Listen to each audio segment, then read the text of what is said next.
Find out more about the SpotOn Grading app at spotongrading.com. It's available on iTunes and Google Play stores. Welcome to the SpotOn Grading Systems app tutorial. We appreciate your interest in our tool and look forward to helping all your grades be spot on. SpotOn Grading Systems app, or SGS, is 99.8% accurate to third-party grading companies. The small percentage outside of the accuracy is due to there always being that one off book or defect that any grading system will find unique. In this tutorial, we will walk through the step-by-step process of how to grade a book using the app while encountering different defects and the choices you may encounter while grading. We've selected a third-party graded book to show you the comparison to the third-party and the SGS app. Let's begin. Once you've downloaded and opened the app, you'll find the list of books you've previously graded. If this is your first book, the list will be empty. In the version used for this tutorial, the list is ordered by the order you grade your books in. Future builds of the app will introduce sorting and search options for you to easily search and organize your graded collection. Click on the plus sign to create a new grading session. This will open a text section where you can enter whatever you want to call the book. You can use book title, issue number, or other information. For this tutorial, we will use the book title and issue number, DC Comics Presents number 26. Now hit the Start button. The first group of questions title will appear on the screen, Bindery and Spine. Click anywhere on this screen to continue. Also, keep in mind, at any time during the grading session, you can always go back to previously answered questions by hitting the arrows on the bottom right of the screen. This allows you to go back and change your answers if a later question changes your previous selection. You can do this all the way up until you hit Submit to get your grade. Another useful feature is you can exit the session at any time by hitting the X in the top left of the screen. All your choices and the book you were graded will be removed and you can start over. Let's start grading. The first question asks, are there any bindery, printing defects, and/or tears? Examples of these are things such as flared corners with a triangle tear, or bindery folds or creases. Here are a few examples of what you're looking for. Keep in mind, if you come across a bindery fold or crease, this is not a damaged fold or crease, and you will not count it later in the process. Looking at our book, we see there is a moderate bindery fold on the back, so we'll select that option. The second question asks if the spine is rolled. This is referring to if the spine edge of the book curls upwards in either direction. Examples of this look like this. Looking at our book, we can see there is no roll present. So let's choose the spine is tight and flat with no roll. Question 3 asks if the spine is split. This is referring to if the paper of the spine edge has started to separate down the length of the book. This could range from a small split to the entire cover has become detached from the book. Here are a few examples. Our book has no split, so we will choose none. On to question 4. How many spine ticks are there without color breaks? As in, you cannot see the white paper in the break. We're looking for a crease with a length of 1/8 of an inch or less. Examples are shown here. Our book has a lot. In fact, there are more than 10, so the last choice is our option, 10 plus. Now, question 5 is asking us how many spine ticks do we see with color break. This is when you can see the white of the paper in the crease. Again, we're looking for a crease 1/8 of an inch or less. Make sure you pay attention to this type of damage, as these can seriously downgrade your book. Here are some images of these types of ticks. Our book has 4, so we will choose the 4 with color break choice. We're now on to the second group of questions. The title Staples appears, and we'll click on the screen to proceed. Question 6. Are the staples original, replaced, or missing? Naturally, for modern books, this is an easy question, as 99% of modern books have their original staples. Silver Age and Golden Age can possibly have their staples removed when a book has been restored. Your job is to do your best to judge the staples. Different ways to figure out if they've been replaced are: look at the centerfold of the book. Are there multiple staple holes? Are the staples scuffed like they've been held by pliers? Or examine the book's paper around the staples and see if there is evidence of the staples being manually worked into the holes. This will cause paper fibers to push outwards more dramatically than being stapled at the publisher. Our book's staples are original, so that's the option we'll choose. Question 7 asks if the staples are centered and aligned. If your app shows the text, if both staples are present, just regard that text. It will be removed in a future build. We're looking at if the staples are on the edge of the book or stapled somewhere else. Some examples of other staple placement are as follows. Our staples are along the spine, so we're choosing centered.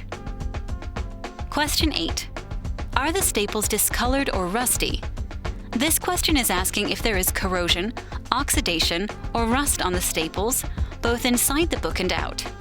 Corrosion and oxidation cause the staples to become gray and even black, while rust obviously rusts.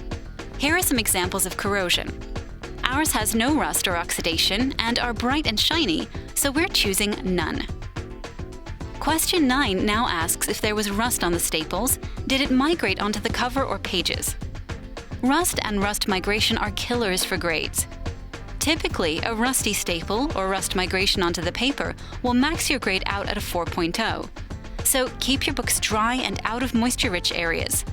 Rust migration to paper looks like this. Ours didn't have rust on the staples, so this question is easy. None. Question 10. Are there any tears coming off the staples? Small tears are anything 1/8 of an inch or smaller. Otherwise, you would choose the large choice. Staple tears look like the following examples. Our book has small tears, so we chose small staple tears. Question 11 sometimes confuses people with questions 4 and 5. Staple stress lines are not the same as ticks. Staple stress lines come directly off of the staples and cause creases around the staples. These look like this. Our book doesn't have any, so we will choose none. We're now on to the third group of questions. The title, cover and exterior shows, and again, we'll click on the screen to proceed. The 12th question asks if there is any loss of inks or gloss due to damage such as scuffs or scratches. This doesn't count as creases or bends. We'll get to those in a bit. Think of sandpaper rubbing across your book. Here's some examples. Our book has bright, deep inks and gloss, so we will choose that option. Keep in mind, some books didn't have gloss on their covers to begin with, so just ignore the gloss part of the question if that is the case. Question 13 asks if the cover is centered to the interior pages. This means, when you close the book, can you see the interior pages sticking along the edge? Here's a tip. If you have a spine roll, you'll probably see this defect. This question also refers to if the cover is loose at the staples or detached from the staples entirely. Completely detached covers from a staple is referred to as popped staple. Examples of these defects are as follows. Our book is well secured to the staples, and since we know there isn't a spine roll, nor do we see pages, the book is well centered. On to question 14. Are there any sun shadows, dust shadows, or tanning? Dust and sun shadows are generally caused by, you guessed it, dust and sun. Dust shadows are when a book is exposed to a dusty environment for long periods of time, and the dust particles get caught in the fibers of the paper, causing a darkening of the paper. Sun shadows are similarly caused when a book is exposed to the heat of the sunlight for long periods of time. Don't confuse this process with sun lightening, which is when a book's inks fade in the sunlight. Either way, prolonged exposure to sunlight equals sad comic books. Tanning is caused primarily by hot conditions the book is stored in, such as an attic. Here are some examples of each of these defects. Looking at our book, we can see it has none of the shadows, however there is a slight tanning around the edges. Question 15. Remember how we discussed in question 12 about creases and bends? Well, this is it. This question asks what the worst damage to the book is. Remember, we aren't including the loss of gloss or inks as we did that in question 12. These creases, bends, dents, tears, writing, and damage refer directly to what they imply. Examples of some of them are: our book has none of these and looks pretty good. Question 16. Is there any soiling on the book? This refers to dirt or grime that has accumulated on the book. Typically, this can be removed by someone with experience with dry cleaning a book. The size of the area or coverage of dirt determines the downgrade.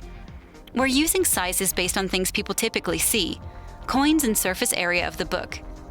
Examples of dirt or grime are as follows. Our book was professionally dry cleaned before submission, so we can say none. Question 17. Is there any staining, water damage, or foxing on the book? Ah, water, the bane of a comic's existence. Again, the size of the area or coverage of the stain or damage determines the downgrade. However, a book with even a small water stain caps out at about a 7.0. As for foxing, this refers to the little brown speckles books sometimes accumulate due to humidity or moisture the book sits in while in storage. These brown flecks are a type of mold or mildew and will slowly eat away at your book.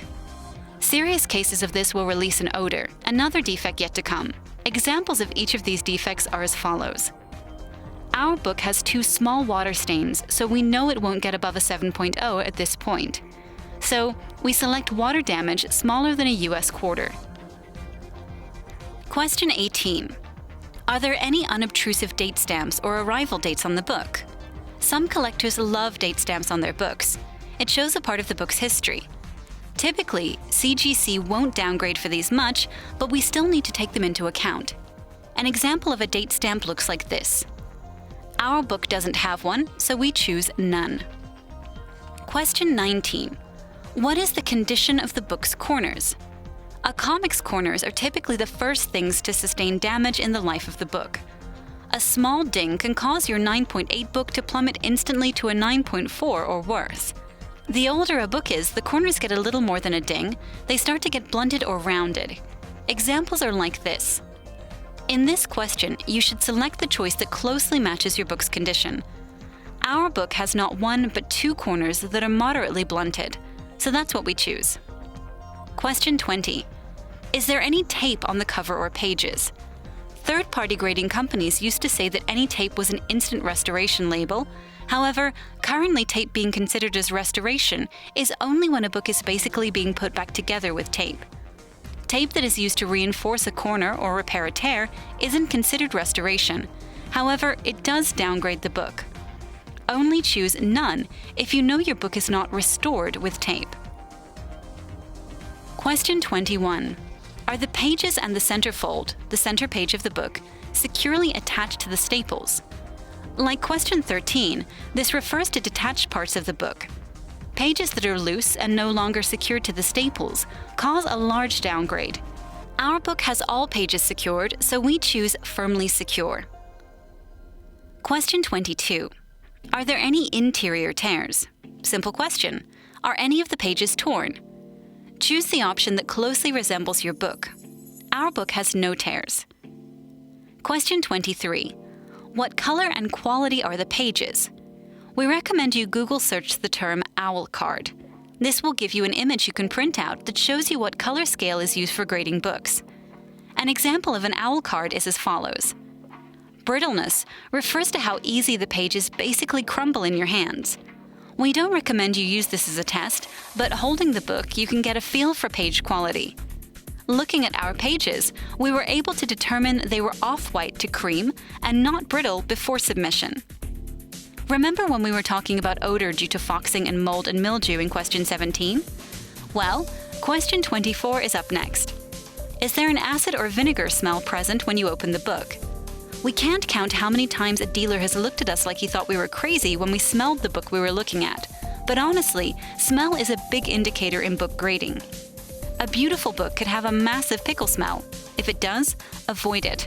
This is a clear result of decay in the pages of a book. It's caused by the paper fibers deteriorating, and a high level of smell could bring your book's max grade to a 4.0. Our book had no smell, so we choose none.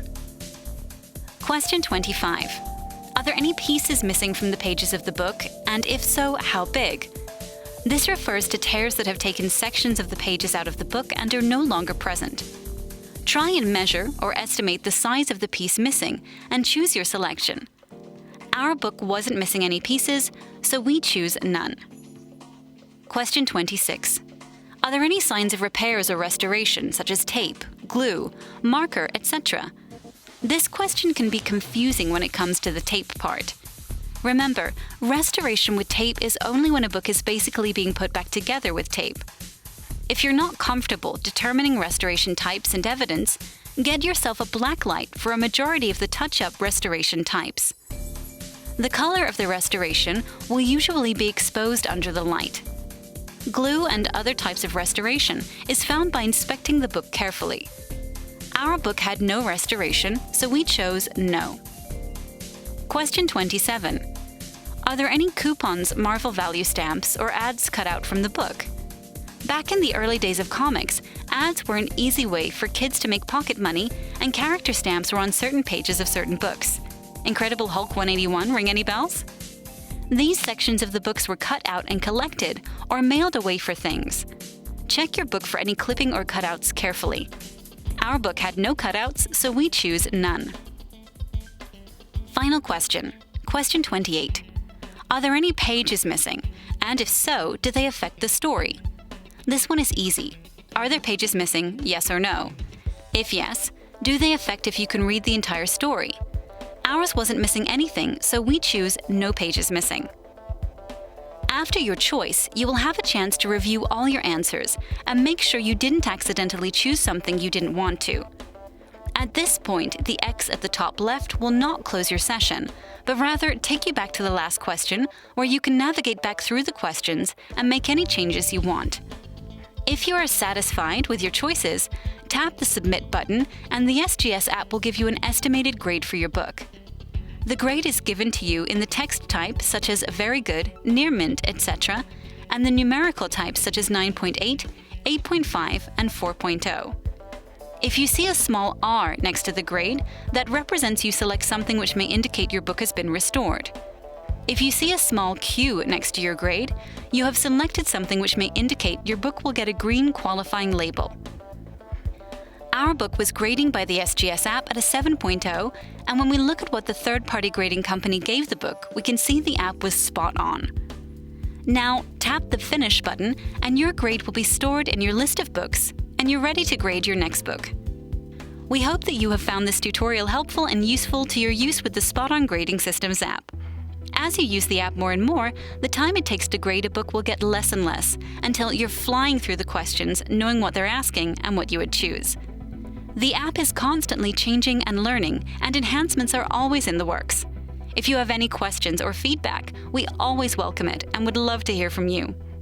Thank you for your time, and we hope all your grades are spot on.